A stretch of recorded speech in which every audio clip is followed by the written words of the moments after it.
పూర్తి వివరాలు చూసే ముందు మా ఛానల్ ని సబ్స్క్రైబ్ చేయడం మర్చిపోకండి. శ్రీ గురుభ్యో నమః. శ్రీ మహాసరస్వత్యై నమః. ఓం నమః శివాయ.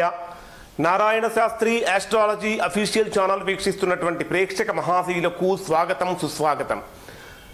ఈరోజు మనము శాపాలు 4 రకాలని చెప్పుకున్నాము.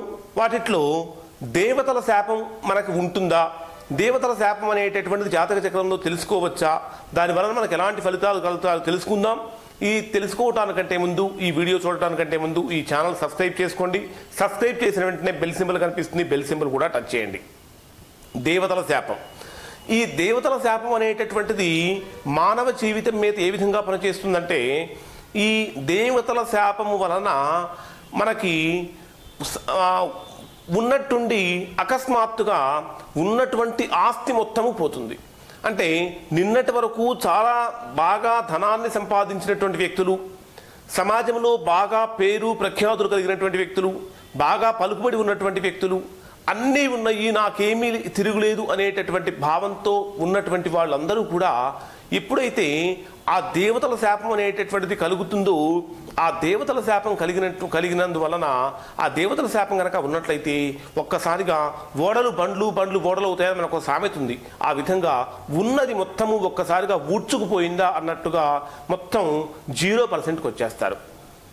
దానితో పాటు ఈ దేవతల శాపం కనుక వచ్చిందంటే, దేవతల శాపం వలన గృహంలో అన్ఎక్స్పెక్టెడ్గా ఏ విధంగా ఊహించకుండా గృహంలో ఎవరో ఒకరికి బాధ కలగటము, లేదా ఎవరో ఒకరు గృహంలో నుంచి వెళ్ళిపోవటము, అంటే ఎవరో ఒకరు దూరం అయిపోవటము, ఇటువంటివన్నీ కూడా జరుగుతూ ఉంటాయి.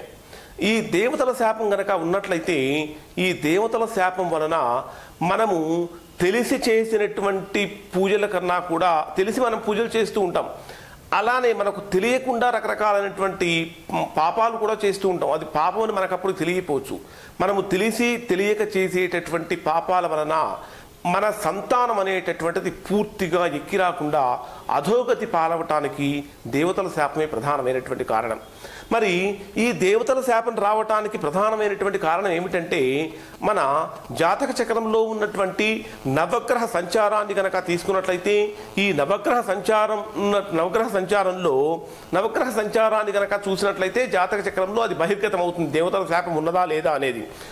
ఉదాహరణ కనుక తీసుకున్నట్లయితే, ఒక హానికారకమైనటువంటి గ్రహానికి అధిపతి, ఒక హానికారకమైనటువంటి గ్రహము ఈ జాతక చక్రంలో 4వ స్థానంలో కనుక ఉన్నట్లయితే అది దేవతల శాపంగా భావించాలి.